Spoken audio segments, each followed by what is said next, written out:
전능하사 전지를 만드신 하나님 아버지를 내가 믿사오며 그 외아들 우리 주 예수 그리스도를 믿사오니 이는 성령으로 잉태하사 동정녀 마리아에게 나시고 본디오 빌라도에게 고난을 받으사 십자가에 못 박혀 죽으시고 장사한 지 사흘 만에 죽은 자 가운데서 다시 살아나시며 하늘에 오르사 전능하신 하나님 우편에 앉아 계시다가 저리로서 산 자와 죽은 자를 심판하러 오시리라. 성령을 믿사오며 거룩한 공예와 성도가 서로 교통하는 것과 죄를 사하여 주시는 것과 몸이 다시 사는 것과 영원히 사는 것을 믿사옵나이다. 아멘. 찬송 218장 하겠습니다. 218장 1절과 4절, 3절을 찬송하겠습니다. 1절과 3절 시작. 내 맘과 정성을 다하여서 주 너의 하나님을 사랑하라. 내 몸을 아끼고 사랑하듯 형제와 이웃을 사랑하라. 주께서 우리에게 명하시니 그 명령 따라서 살아가리. 나 항상 주님을 멀리하고 형제를 사랑하지 못하였다. 이러한 죄인을 사랑하사 주께서 우리 부으셨다. 속죄의 큰 사랑 받으리모 내 생명 다 바쳐 충성하리. 아멘.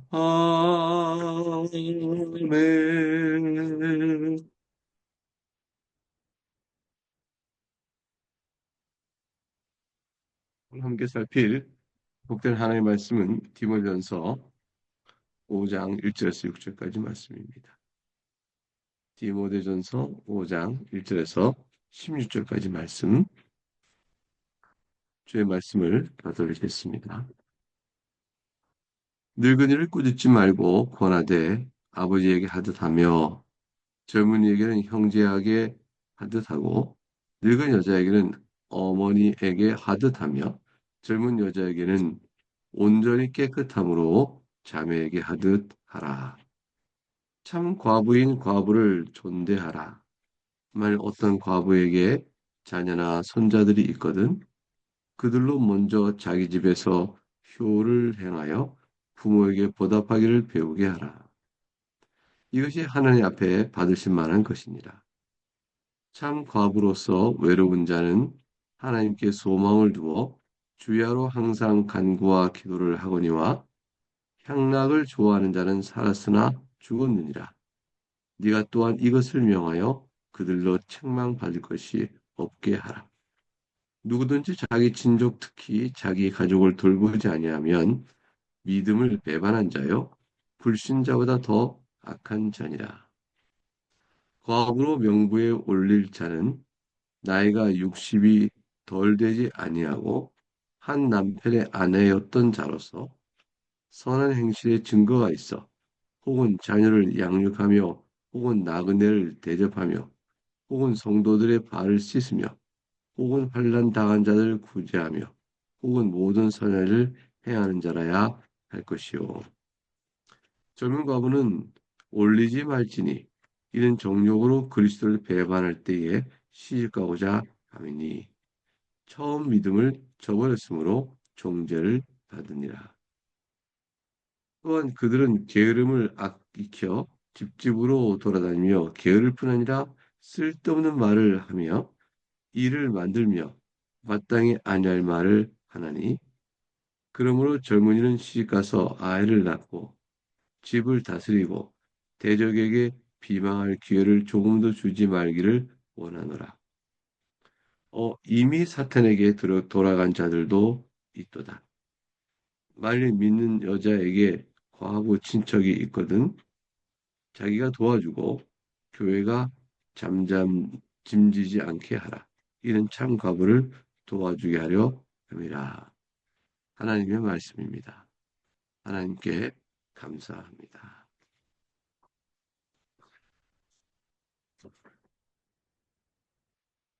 오늘 본문은 앞서 읽었던 4장에 계속 이어서 목회자의 직무 자세에 대해서 교훈하고 있습니다. 1절에 보니까 늙은이를 꾸짖지 마라. 늙은 여자에게 2절에 이렇게 이어지는 전체 내용은 젊은 여자에게까지 포함해서 다 어떻게 행해야 되는 것인가. 교연의 질서를 얘기할 때 아버지, 어머니, 형제, 자매에게 하듯 하라. 이렇게 비유로 설명했습니다. 가족처럼 대하라는 것이죠. 형제 교회 안에서 교인들 중에 나이가 많은 남자분, 또 많은 여자분, 또 그렇지 않은 젊은이라 할 수 있는 남녀가 있는데 가족 안에서 서로를 대하듯 친밀하게 대하되 예의를 지키고 질서 가운데 행하라 라는 뜻이죠. 가르치는 교회 안에 직분을 받았다 하여 늙은 남자를 아버지처럼 대하지 아니하고 꾸짖어 자기가 함부로 할 자인 양 해서는 안 된다라는 것이죠. 오직 사랑 가운데 그런 예의를 지키고 또한 질서 있는 가운데서 행하라 이렇게 말씀을 주었습니다. 우리 이 부분에 실수가 있어서 교회 안에 어려움과 또 상처와 또 성도의 관계가 어려워지는 걸 생각해 보게 되면 이 짧은 두 절의 말씀이 얼마나 실제적이고 중요한 것인가 알 수가 있을 것입니다. 3절부터 6절은 이제 참 과부를 존대하여 보살필 것을 교하는 내용으로 이어져 나옵니다. 3절에 참 과부인 과부를 존대하라 되어 있죠. 참 과부는 어떤 사람을 말하는 것일까? 진정한 과부라는 뜻인데 스스로 살아갈 능력이 없는 사람, 돌보아줄 친척도 없는 궁핍한 과부를 의미합니다. 궁핍한데 단지 그 조건으로 참 과부가 되는 것이 아니고 스스로 살아갈 능력이 없습니다. 또 돌봐줄 친척도 없습니다. 이러한 과부를 참 과부라 일컫고요. 이런 과부에게는 존대하라 했습니다. 어떻게 하는 것일까요? 그러한 과부가 스스로 생계를 돌볼 수 있는 기회를 살펴서 도움을 주는 것.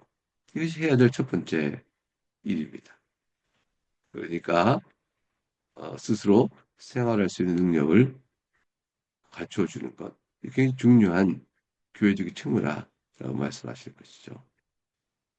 그런데 교회적인 책무를 요약지 말하기에 앞서서 가족들은 어떻게 됩니까? 라는 내용을 4절에 말씀하고 있습니다. 만일 어떤 과부에게 자녀나 손자들이 있거든 그들로 먼저 자기 집에서 효를 향하여 부모에게 보답하기를 배우게 하라 했습니다. 이것이 하나님 앞에 받으실 만한 것이니라 했습니다. 부모는 하나님의 대리인으로 세우신 자죠. 하나님의 대리인으로서 자녀를 하나님의 언약 백성으로 키워내는 자가 부모의 책임입니다. 그러니까 자신의 육신을 통해 얻은 자식이라 할지라도 그를 함부로 하여 그 자식이 신앙 안에 교육을 받고 주의 말씀 안에 서야 될 모든 기회를 잃어버리도록 부모가 한다면 부모 자신의 영혼도 하나님 앞에 떠나 있으므로 죄이지만 자녀를 키우는 양육의 책임을 바로 하지 못하니 이 또한 죄가 되어집니다. 부모는 모름지기 하나님의 주어진 자녀의 생명을 자신의 육체로 받아 그를 하나님의 자녀로 언약을 키워내는 일에 일차적인 책임이 있는 것입니다. 그러니까 부모가 그렇게 해서 자녀와 손자들을 기르는데 이 참 과부에게도 자녀나 손자들이 있다면 그 자녀나 손자들은 경제력이 없어진 이 어머니나 그 과부를 봉양해야 한다는 것입니다. 그래서 하나님께 아주 기뻐한 일이요. 마땅히 해야 될 책임이라 다시 말씀해 주고 있습니다. 5절에 가니까 참 과부로서 외로운 자는 하나님께 소망을 두어 주야로 항상 과부의 간구와 기도를 하거니와 참 과부로 돌봐야 할 자는 어떤 형편에 있는가? 그 자는 두 가지 표현되는데요. 하나는 외로운 자라라는 사실입니다. 이때 외로운 자인 것은 혼자 있으면 외롭다. 뭐 이런 정도의 의미가 아니고 즉 홀로 있어서 자기의 삶을 의탁하거나 돌아볼 그럴 주위에 적절한 사람들이 없다라는 것이죠. 이게 친척이 없고 자녀가 없는 그런 참 자아입니다. 그렇게 해서 홀로 있어서 외롭죠. 자녀나 친척이 없이 홀로 남은 자를 가리켜 말한다. 그런데 이러한 자 중에서 하나님께 소망을 두어 기도하는 사람, 참 과부의 모습의 특징으로 언급하고 있습니다. 하나님께 소망을 두는 자는 기도하는 자죠. 어려운 형편에서 여전히 하나님을 믿고 의지하고 주께서 도우실 날을 바라보며 살아가는 사람, 그것이 참 과부할 것입니다. 주야로 기도 생활과 강구하는 생활이 몸에 붙어 있는 것이죠. 하나님을 늘 믿고 의지하지 아니하면 살 수 없음을 고백하는 사람. 이러한 사람도 이런 사람이야 참 과부다. 그러니까 참 과부인가를 돌아보고 이렇게 우리가 도움을 줘야 하는데 그런데 그 자를 물질 형편이 어떤가 보는 것을 더 넘어서 영적인 하나님과의 관계가 어떤가 또 살펴서 과부를 도와줄 것을 결정하라는 것이죠. 왜 그렇게까지 해야 되는가? 그럼 6절부터 보게 되면 향락을 좋아하는 자가 있기 때문입니다. 그런 과부인데 향락을 좋아하는 사람. 살아있으나 죽은 자와 같다. 영적인 의미에서. 그런 자들이 있기 때문에 그런 자들을 도우려 나서를 치는 것은 합당치 않은 것이죠. 그러니까 그런 과부를 살피라 했던 말씀 속에서 향락을 좋아하는 자는 참 과부로 적용하지 마라. 이렇게 말씀을 주신 겁니다. 소돔의 딸처럼 방탕하게 사는 사람, 또 사치스럽게 살기를 좋아하는 사람. 이런 사람 다 하나님의 생명에서 떠날 위험이 매우 큰 사람이라 할 것입니다. 이들은 살았다고 하지만 이러한 행위에 흥릭하고 있으니 그런 자는 영적으로 죽은 자와 다를 바 없는 자라 할 것입니다. 7절과 8절 말씀을 보게 되면 참 과부를 존중하기 위해서 성도가 해야 될 것이 무엇인가를 말씀해 줍니다. 7절을 보게 되면 네가 또한 이것을 명하여 그들로 책망받을 것이 없게 하라. 여기서 그들로라는 것은 참 과부인 자들로라는 뜻이 아니고요. 이들을 돌봐야 될 친족이나 자기 가족에 해당되는 사람을 의미합니다. 4절에 자녀나 손자 또는 8절에 나온 친족, 곧 자기 가족을 뜻하는 것이 알 것이죠. 이런 자들로 하여금 책망받을 것이 없게 하라. 왜냐하면 참 과부들을 돌보지 아니해서 책망받을 것이 없게 하라. 이렇게 말씀해 주고 있습니다. 그러면 참 과부를 존중해서 성도인, 특별히 혈육관계 가족들이라면 더 마땅히 해야 할 것이 무엇인지를 말씀해 주고 있는 것이죠. 8절 보면 누구든지 자기 친족, 특히 자기 가족을 돌보지 않으면 믿음을 배반하는 자요, 불신과 더 악한 자라 이렇게 되어 있습니다. 근데 친족의 위치에 있어서 참 과부를 돌봐야 될 사람이 그 일을 행치 아니하면 우리가 어떻게 봐야 될 것인가? 성도라고 하기에도 부끄러운 자라 이렇게 되어 있어요. 왜냐하면 믿음을 배반한 자요 이렇게 되어 있거든요. 불신자보다 악한 자니라 이게 되어 있으니까 비교 대상이 믿지 않는 자를 가리켜 두고 그보다 더 못하다라고 말씀하고 있는 것이죠. 그러니까 친족을 자기 친족 중에 참된 과부가 있는 자를 돌아보지 아니하면 이들은 성도라 하기에는 실로 부끄러운 자다라는 사실을 말해주고 있는 것입니다. 믿음의 도리에 어긋나는 것이죠. 더 나아가서 믿지 않는 사람, 불신자보다 더 악한 자가 되어지고 합니다. 그러니 하나님께서 이 일을 얼마나 귀히 여기는가를 볼 수가 있죠. 그러면 이제 9절부터 10절은 누가 어떠한 상태에 놓인 사람이 참 과부입니까를 구별해 줄 말씀입니다. 9절 말씀 봅니다. 과부로 명부에 올릴 자는 나이가 60이 덜 되지 아니하고 한 남편의 아내였던 자여야 한다. 이렇게 되어 있습니다. 왜 나이를 언급했을까요? 60이 덜 되는 60의 기준을 말씀하고 있습니다. 이것은 스스로 자신을 돌볼 수 있도록 생계를 이어갈 수 있도록 일할 만한 나이 이전의 사람들은 참가로 울지 말라 이렇게 되어 있는 것이죠. 그리고 60을 잡고 있다는 것은 60이 되어지면 이제 일할 수 있는 기회를 가져도 잘 감당할 능력이 없다. 이렇게 인정을 하고 그런 상황 속에 나이를 언급하고 있다 볼 수 있습니다.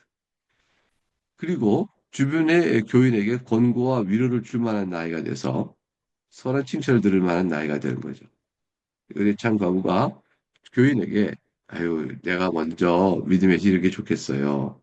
또 이게 다 주의 위로를 구하고 삽시다라고 자신이 그 처지 안에서 교인들 돌아보아 연약한 자를 세우고 권하여주고 믿음을 세워주는 일을 하기에 합당한 나이가 좀 되어주면 좋겠다. 그래서 60을 정하였다 볼 수가 있습니다. 선한 칭찬을 받을 만한 나이가 되는 그러한 여인을 과부의 명부에 올리라 하게 돼 있어. 한 남편의 아내였던 자라다. 이게 무슨 뜻일까 생각해보면 혼인했을 때, 즉, 그 과부로 있기 전에 여러 남자를 만나거나 단정치 못하게 살았던 일이 없는 자여야 됩니다. 이런 뜻이 되어지죠. 그래서 참 과부가 될 자에 대한 몇 가지 어떤 자가 여기 해당되는가를 설명하고 있습니다. 11절 이어서 10절도 이어서 설명하고 있죠. 선한 행실의 증거가 있어야 한다. 어떠한 선한 행실의 증거를 의미합니까? 그 혹은부터 설명되어 있습니다.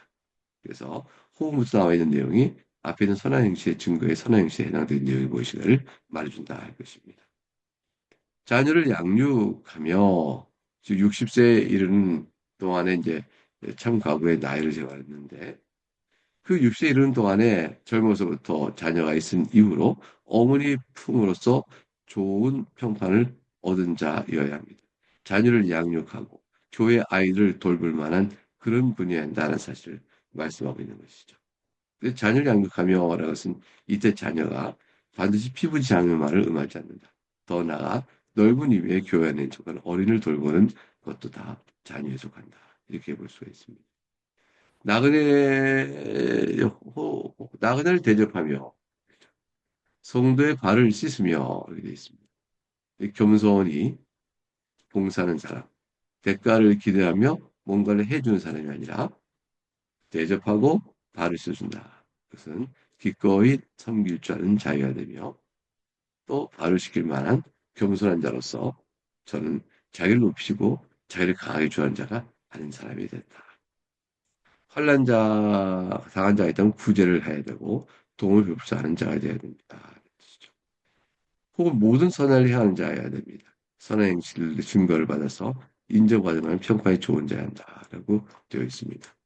이쯤 되면 참 과부가 되어지는 일이 있어서 영적이고 도덕적 측면에서 어떤 형편에 살아야 되는 것인가 주변을 잘 관리해야 되는 사람이요. 그래야 되는 사실을 보여주고 있죠. 단순히 이제 생활의 여건들이 이제 과부가 되었어, 날 도우셔 이렇게 말할 수 없는 거죠. 그렇지 않고 스스로 하나님 앞에서 어떻게 살아갔는지를 이렇게 돌아보면서 그걸 잘 드러내 많은 교회들의 본이 될 만한 사람을 교회가 돕고 친절히 도와주기를 참고와 명당에 올리라 이렇게 되어 있습니다. 이제 11절 말씀 보겠습니다. 젊은 과부는 어떻게 됩니까? 60이 훨씬 믿지 못하는 과부가 있을 수 있잖아요. 어떻게 하면 좋습니까? 그런 사람은 과부의 명단에 명부에 올리지 마라. 왜 그러냐면 정욕으로 그리스도를 배반할 때 가고자 합니다. 되어 있습니다. 마치 과부가 지옥을 안서 시익하는 것을 정죄하고 별로 좋지 않게 말한 것처럼 어느 뉘앙스를 가져올지 모르겠습니다. 근데 그렇지 않습니다. 여기서 60세 이하의 과부를 돌아라고 60세에 이른 사람을 과부로 돌아하고 젊은 과부를 말하고 있는 것은 상당한 이제 나이적 차이가 있는 것인데요. 혼인하여 아이를 낳을 수 있는 과부를 일단 말한다고 할 수 있습니다. 젊은 과부라 하는 것은 또 상대적 개념인 것이죠.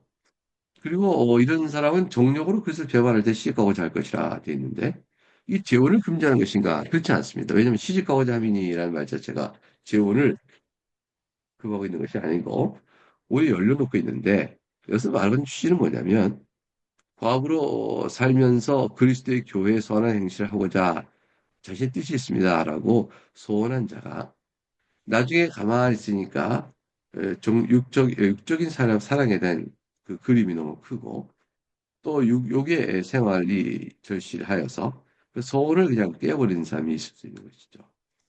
그런 경우가 있어서 좋은 일이 못 되는 것이에요. 소원했다가 소원을 깨버리면 하나님 앞에 심판을 받게 마땅으로 그것이 또 과부로 있다가 내가 좋은 사람 만나서 같이 살아야겠습니다라고 해서 바로 과부의 신사를 면하게 될 사람 같으면 그런 사람은 참 과부의 명부에 오르지 말았어야 한다라는 것입니다. 그래서 그리스도를 배반할 때라는 것은 소원했던 말을 깨뜨릴 때 정도라고 보게 됩니다. 12절에 처음 믿음을 저버렸으므로 정죄받는다. 이것도 어떻게 보게 되면 구원에 떨어진 것처럼 심각한 무리를 갖고 있는데 여기서 처음 믿음을 저버렸으므로라는 말은 예수를 믿는 믿음을 버렸다는 뜻이 아닙니다. 그러니까 12절 내용은 늘 구원과 관계된 것은 아니죠. 이 믿음은 과부로서 내가 그리스도 교회에 헌신하겠습니다라 했던 말을 소원의 약속을 깬 것. 그것을 이제 믿음을 저버렸다. 이렇게 이해하면 되겠습니다. 그런 자가 정죄를 받느니라. 이것도 정죄도 마치 믿음 없는 사람이 영원한 그 심판의 저주를 받듯이 생각할 수 있는데 그런 것이 아니고 서약을 깨트음으로 인해서 서약을 많이 지켜야 될 책임을 다하지 못했으므로 그래서 서약을 깨트린 자가 당할 하나님의 책임의 추궁의 부분을 의미하는 것이라 볼 수가 있습니다. 이렇게 되는 자들은 젊은 과부여 또 이렇게 시집가고자 하여 그리스도의 약속을 쉽게 버리는 자여 이런 자가 된 자는 12절에 보니까 처음 믿음을 저버렸으므로 예수 믿는 믿음이 아니라고 했죠. 이건 그리스도의 교회에 헌신했다는 과부로서 진실한 어, 약속을 지키겠다는 서약을 깬 것인데 이 정죄받는 것은 영원한 심판의 저주가 아니라 심판이 서약을 깨트려 받는 책망을 받는 말씀이라고 드렸습니다. 이러한 성격을 일을 행하는 젊은 가부는 13절에 아까 말씀드린 두 번에 제가 반복해 말씀드린 것처럼 게을러져서 게으른 습관이 붙고 집집으로 돌아다닌 것을 일삼고 쓸데없는 말을 하는 일을 할 수가 있게 되어진 것이에요. 그들이 해서는 마땅하지 않은 말을 하고 돌아다니고 있으니 그럴 수 있는 젊은 과부는 과부의 명대에 올린 것을 거절하라 이렇게 말씀을 했습니다. 그러니까 이제 우리가 보고 있는 경험적 관찰이고 하나님께 주신 받은 교회의 규례를 이렇게 정해주는 것이라 볼 수가 있습니다. 젊은 과부는 다 게으른 습관을 묻고 이게 집으로 돌아다니며 쓸데 말을 하는가? 뭐 그렇게 말할 수는 없죠. 그것은 아니라 그렇게 하는 그럴 수 있는 가능성이 농후하므로 애초부터 그런 자에게는 평안히 살면서 재혼할 수 있을 때 재혼할 기회를 주고 혼자의 아이를 낳고 집을 다스리는 그런 역할을 다시 맡을 기회를 보고 하나님께서 있는 것이 옳다. 이런 것이죠. 10절과 15절 말씀. 젊은 현실가서 아이를 낳고 집을 다스리고 대적의 비방하기를 조금도 주지 말기를 원하노라 되어 있어요. 젊은 과부면 그리스도 교회에 독실로 살면서 헌신하겠습니다라고 쉽게 소원하지 말고 도리어 편안하게 있으면서 재혼을 하여 또 아이를 낳고 집을 다스릴 수 있는 기회를 얻으라. 그것이 합당하다라고 돌보는 기회를 주는 것이죠. 목양적인 살침이라 할 것입니다. 어, 대적의 비방을 주게 되고 사탄에 돌아갈 까도 이미 있다 다 했는데 이게 사탄에 돌아갈 자라는 것은 그리스도께 헌신을 서약하사 서원을 어기고 결국에는 정욕에 빠져서 선한 자임에도 불구하고 거짓의 아비 사탄을 따라 가버린 자다 될 것입니다. 그러니까 사탄에 돌아간 자라는 것은 세상적인 마음에 두고 그리스도의 교훈을 떠나버린 자라 이렇게 볼 수가 있죠. 16절에 이제 데프리아 쪽에 말씀이 있는데 과부 친척의 책임입니다. 창과과 친척 있는 성도에 마땅한 책임 뭔가를 표현하고 있어요. 믿는 여자에게 과거의 친척이 있으면 여기서 믿는 여자는 단순한 신자를 뜻하는 것이 아니고요. 문맥상 과부 친척을 의미하는 거죠. 그러한 친척을 돌볼 만한 경제력이 있는 친척이 있다는 말이죠. 그 사람은 마땅히 자기가 돌보아 주어야 합니다. 그리고 교회에 맡겨서 교회가 짐지지도록 하지 않아야 하는 것이죠. 이렇게 만일 교회에게 맡겨버리고 자신이 그만한 경력이 있음에도 불구하고 나는 못합니다라고 있는 것은 이기적인 태도요, 옳은 태도가 아니라는 것을 말씀하고 있습니다. 참 과부를 끝까지 다른 형제에게 맡기지 않고 자신이 돌봐야 될 책임을 져야 한다. 이런 이제 인간이 악하고 그러므로 인해서 교회 안에 이런 일들이 나타날 수 있는 사실을 미리 염두에 두고 잘 보답한 것이라 말씀한 것이라 볼 수 있습니다. 결국 오늘의 교훈은 결국 참된 과부를 돌봐주는 구제와 사랑의 일을 하되 질서 있게 해야 될 것이므로 어찌해야 될 것인가. 그리고 순종이나 형제의 책임이 어떤 것이 분별하여 이 일에 있어서 자본이 없도록 하고 있는 교훈이라 할 것입니다. 무엇보다 중요한 것은 참가하고 되는 교회 안의 교인을 자기 형제와 자매로 대하는 그런 가족 같은 관계에 대할 것이라는 의미 부여가 오늘 본문에서 분명히 드러난다 볼 것입니다. 네, 오늘 여기까지 말씀을 살핍니다. 기도하겠습니다. 하나님 감사합니다. 결국 교회 생활은 이기적으로 사는 것이 아니고 공동체적이며 가족 같은 관계임을 일깨워 주셨습니다. 사례들은 장갑을 돌보기를 말씀하셨으니 우리가 가족처럼 대해야 될 책임이 있다는 사실도 깨닫고 주 앞에 나아갑니다. 감사하고 예수 그리스도 이름으로 기도합나이다. 아멘. 한 가지 더 이어 기도하겠습니다. 우리 가운데 슬픔과 또 아픔, 병으로 또 주 앞에서 기도할 바로 기도하는 성도의 기도를 좀 들어 주시옵소서. 우리 교우 가운데 지금 병중에서 입원 중에 있는 환자도 있으므로 여러분이 아는 대로 기도해 주시길 바라겠습니다. 감사하고 예수님 이름으로 기도합니다. 이제 주님 가르친 기도를 함께 주께 올림으로 모든 수를 마치겠습니다. 하늘에 계신 우리 아버지여 이름이 거룩히 여김을 받으시오며 나라가 임하시오며 뜻이 하늘에서 이루어지같이 땅에서 이루어지이다. 오늘 우리에게 일용할 양식을 주시옵고 우리가 우리에게 죄 준 자를 사하여 준 것 같이 우리 죄를 사하여 주시옵고 우리를 시험에 들게 하지 마시옵고 다만 악에서 구하시옵소서. 나라와 권세가 영광이 아버지께 영원히 있사옵나이다. 아멘.